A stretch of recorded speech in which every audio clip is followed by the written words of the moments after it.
My hands trembled as I adjusted my tie one final time.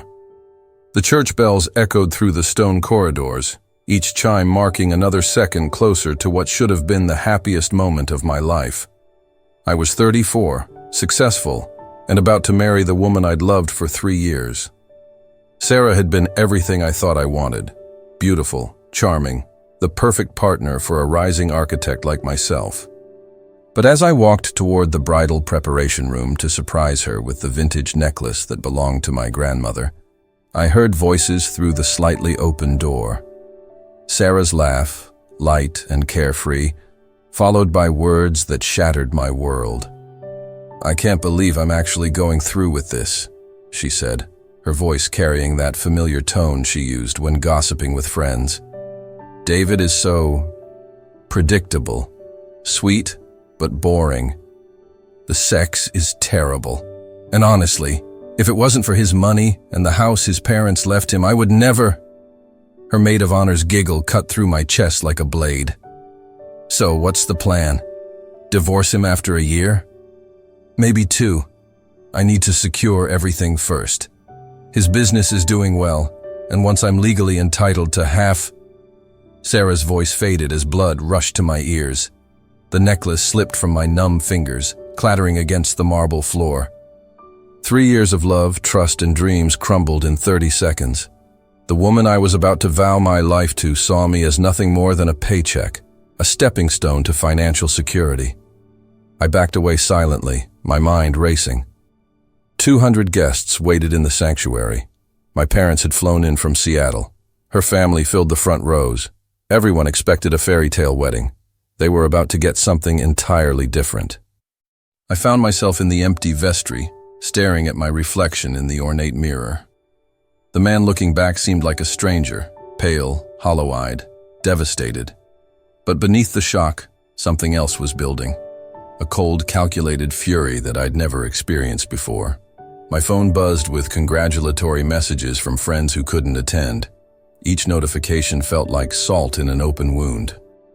How many people knew? How many had seen through Sarah's act while I remained blind? I thought about our relationship with new clarity.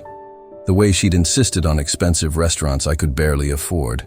How she'd pushed me to buy the larger engagement ring, claiming it was what she'd always dreamed of. Her sudden interest in my family's real estate investments. The signs had been there, painted in neon, but love had made me colorblind. My best man, Marcus, knocked softly. "David? Everything okay in there? We're starting in 10 minutes. "I need a moment," I called back, my voice surprisingly steady. "Pre-wedding jitters? Totally normal, man. Sarah looks incredible, by the way. You're a lucky guy." Lucky. The irony wasn't lost on me. I pulled out my phone and opened the voice recording app. If Sarah wanted to play games, she'd learn that I wasn't the naive fool she thought I was. But I wouldn't just expose her. I'd do it in a way that revealed her true character to everyone who mattered. The church organ began playing the processional music. Guests would be standing, turning toward the doors, expecting to see the radiant bride. Instead, they were about to witness something that would be talked about for years. I straightened my shoulders and walked toward the sanctuary, my plan crystallizing with each step. The sanctuary was breathtaking. White roses and baby's breath adorned every pew, and golden light streamed through stained glass windows, casting rainbow patterns across the assembled guests. My mother dabbed her eyes with a handkerchief in the front row, while my father beamed with pride. Sarah's parents sat opposite, her mother already recording with her phone. I took my position at the altar, Pastor Williams offering an encouraging smile. "Ready for this, son?" I nodded, though ready was the last thing I felt. Marcus stood beside me, occasionally glancing at his watch. The organist transitioned to the bridal march, and every head turned toward the back of the church. Sarah appeared in the doorway, and I had to admit, she looked stunning. The dress we'd chosen together, that I'd paid for, fit her perfectly. Her smile was radiant as she began her walk down the aisle, her father's arm linked with hers. She caught my eye and winked, that playful gesture that used to make my heart skip. Now it made my stomach turn. As she approached, I studied her face for any sign of guilt or hesitation. Nothing. She was the picture of a blissful bride, playing her role to perfection. Her acting skills were better than I'd given her credit for. She reached the altar, and her father placed her hand in mine. Her skin was warm, soft, familiar. For a moment, doubt crept in. Maybe I'd misunderstood. Maybe there was an explanation. But then she squeezed my hand and whispered, "I love you, David. Thank you for making all my dreams come true." The manipulation in those words, knowing what I now knew, steeled my resolve. She wasn't just lying to me. She was lying to everyone here, including herself, if she thought this performance would continue indefinitely. Pastor Williams opened his book and smiled at the congregation. "Dearly beloved, we are gathered here today. Marriage is a sacred bond," Pastor Williams continued, his voice carrying through the hushed sanctuary.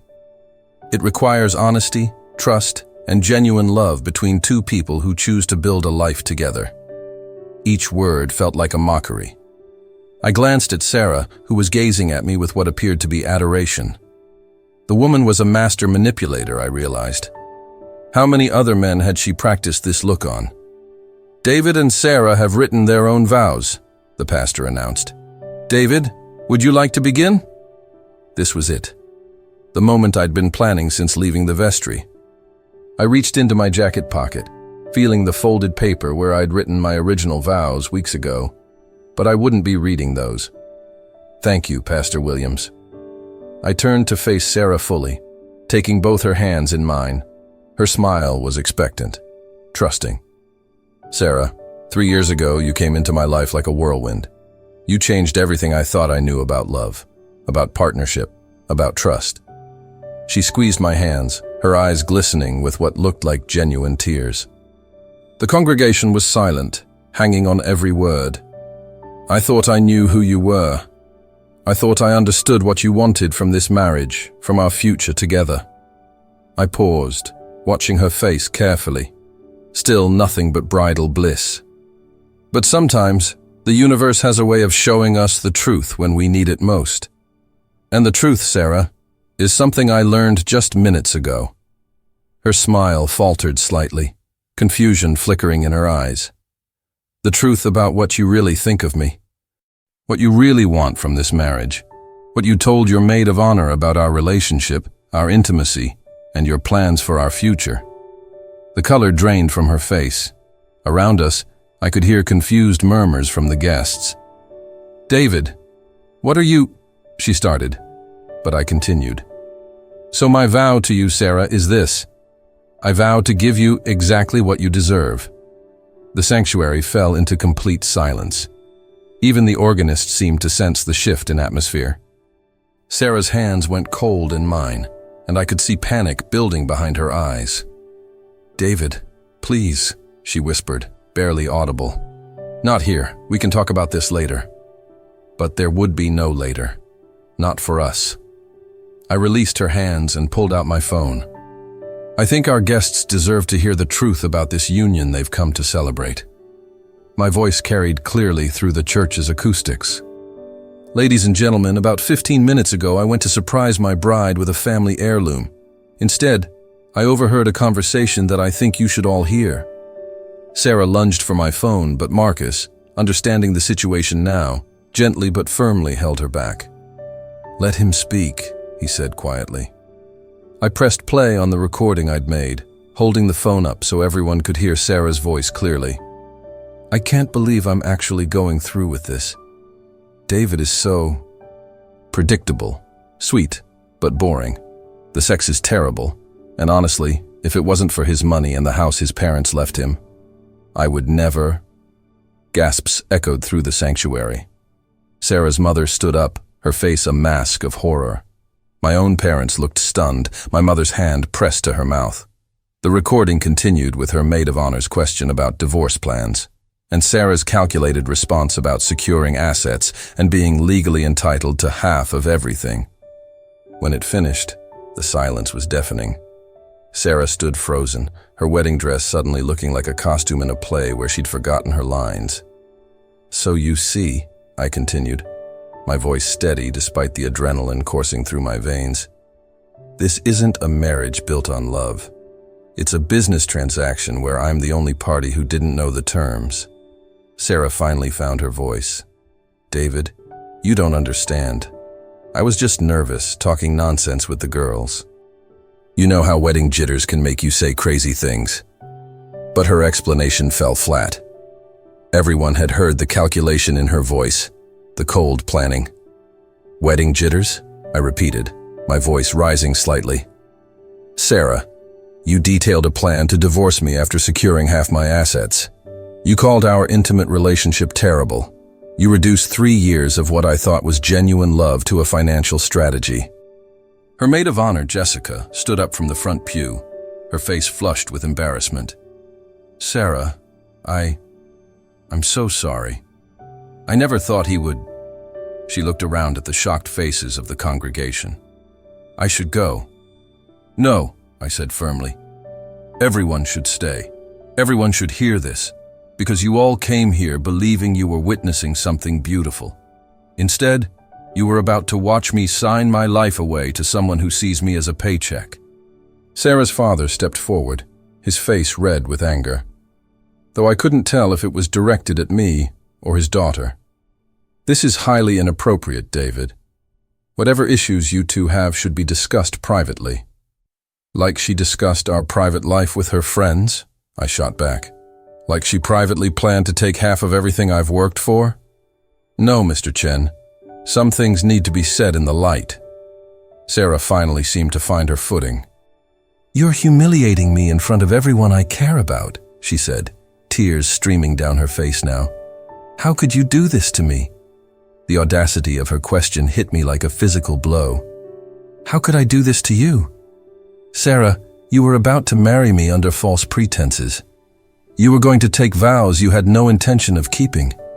You were planning to steal from me while pretending to love me." My voice broke slightly on the last words, the full weight of the betrayal finally hitting me. "I loved you. I really, genuinely loved you. I would have given you anything you asked for, but you chose to take it through deception instead." The congregation watched in stunned silence as the fairy tale wedding transformed into a real-life drama none of them had expected to witness.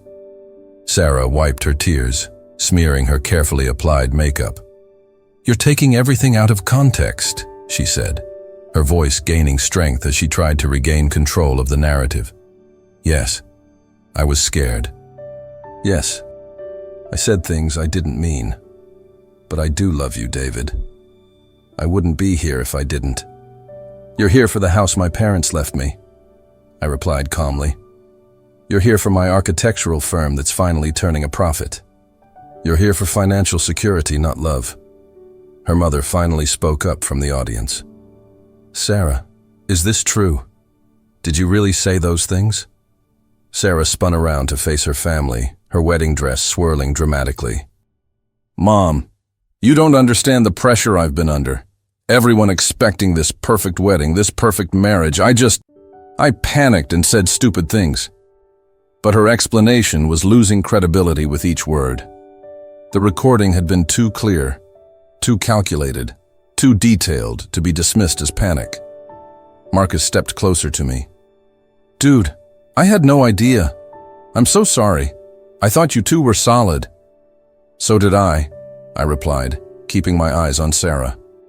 But apparently, I was the only one who thought that. Pastor Williams, who had remained silent during the entire exchange, finally cleared his throat. "Perhaps we should postpone this ceremony until you both have had time to work through these revelations." "There won't be a postponement," I said firmly. "There won't be a wedding. Not today, not ever." Sarah's composure finally cracked completely. "You can't do this to me. I've planned this day for months.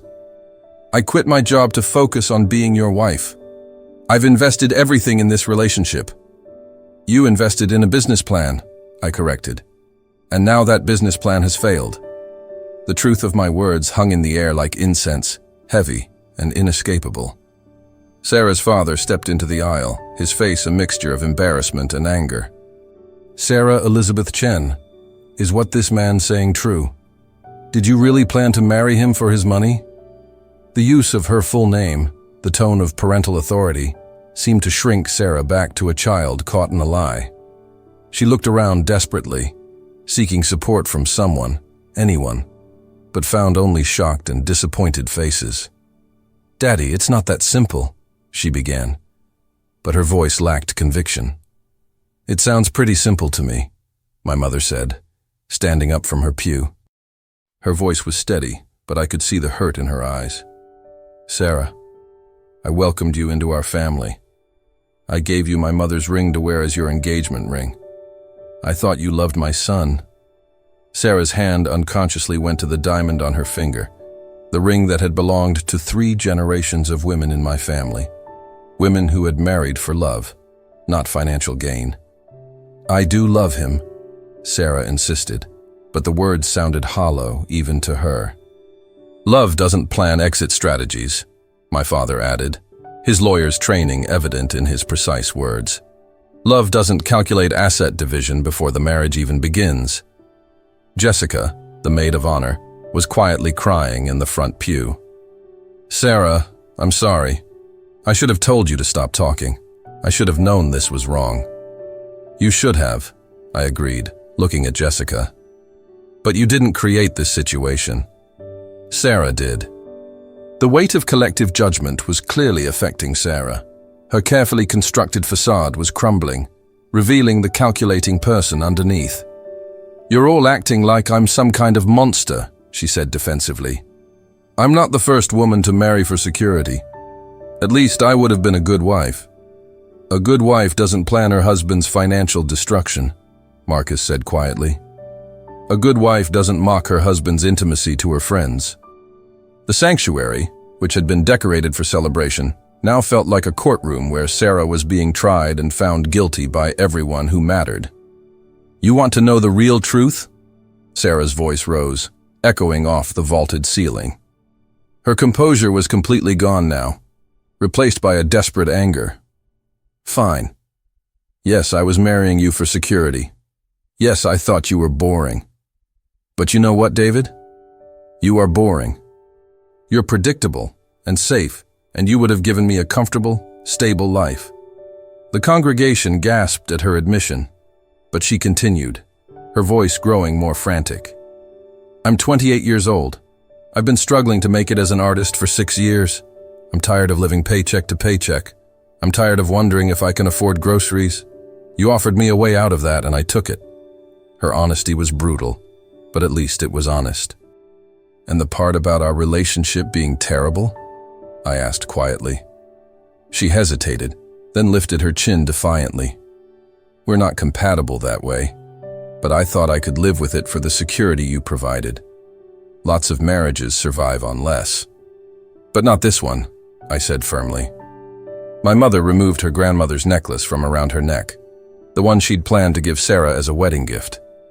"I think this should stay in the family," she said quietly, but her words carried clearly through the silent church. Sarah's mother stood up, her face flushed with embarrassment. "Sarah, how could you do this? How could you embarrass our family this way?" "I embarrassed our family?" Sarah laughed bitterly. "I was trying to secure our family's future. Do you think I enjoyed pretending to be in love? Do you think this was easy for me?" The admission hit like a thunderclap.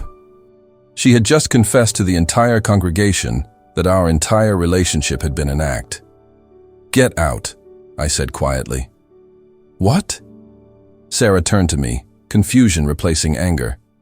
"Get out of my church. Get out of my life. Take your dress, take your lies, and get out." The finality in my voice seemed to penetrate her shock. For the first time since this began, she looked truly afraid. Sarah stood frozen for a moment, as if she couldn't quite believe this was really happening. The reality of her situation was finally sinking in. She was being publicly rejected, her plans exposed, her reputation destroyed in front of everyone she knew. "David, please," she whispered one last time. "We can work this out. We can go to counseling. We can— No, I said firmly. We can't work out 3 years of lies. We can't counsel away the fact that you never loved me. We can't fix what was never real. Jessica stood up and walked to Sarah's side. Come on, Sarah, let's go. Her voice was gentle but firm, like someone helping a wounded animal. Sarah looked around the sanctuary one more time, taking in the faces of family and friends who had come to celebrate what they thought was love. Now they were witnesses to its complete destruction. She began walking down the aisle, her wedding dress trailing behind her like a white flag of surrender. The sound of her heels on the marble floor echoed through the silent church. Halfway to the door, she turned back. You'll regret this, David. You'll never find anyone who will love you the way I did. You never loved me at all, I replied. So that won't be hard to beat. She left then, Jessica following close behind. A few of Sarah's relatives got up and quietly exited as well, their faces masks of embarrassment and disappointment. The sanctuary fell silent, except for the sound of the heavy wooden doors closing behind them. 200 people sat in stunned silence, processing what they had just witnessed. Pastor Williams cleared his throat gently. Well, he said with remarkable composure, I think we can all agree this has been unexpected. A few nervous chuckles rippled through the congregation. David, he continued, I'm sorry this happened, but I'm glad you discovered the truth before making a commitment you would have regretted. I nodded, suddenly feeling exhausted. The adrenaline that had carried me through the confrontation was fading, leaving behind a hollow ache. 6 months later, I stood in the same church, but everything was different. The pews were filled with the same family and friends, but this time they were there for a celebration of truth, not deception. I wasn't wearing a tuxedo. Instead, I stood at a podium in a simple suit, addressing the congregation that had witnessed my humiliation and transformation. 6 months ago, you all came here expecting to see a wedding, I began, my voice steady and strong. Instead, you witnessed the most painful and liberating moment of my life. The faces looking back at me were warm, supportive, understanding. These people had rallied around me in the aftermath, offering comfort, friendship, and perspective that helped me heal. I want to thank you for your support during these months. Your kindness helped me realize that what I thought was love was actually a prison I had built for myself, accepting less than I deserved because I was afraid of being alone.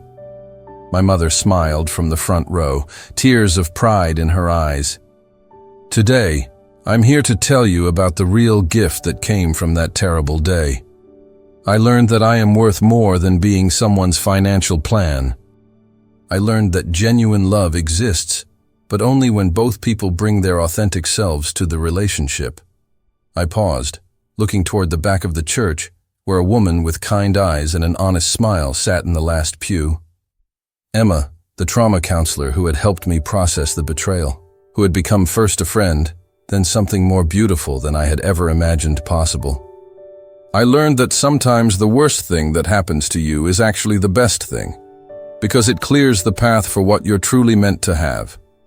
The congregation erupted in applause, not for a wedding, but for a resurrection. For a man who had been broken down and built himself back up stronger, wiser, and more open to real love than ever before. As I stepped down from the podium, Emma met me in the aisle. No wedding dress, no elaborate ceremony, just two people who had found each other through honesty, healing, and hope. Ready? She asked softly. For the first time in my life, I replied. I really am.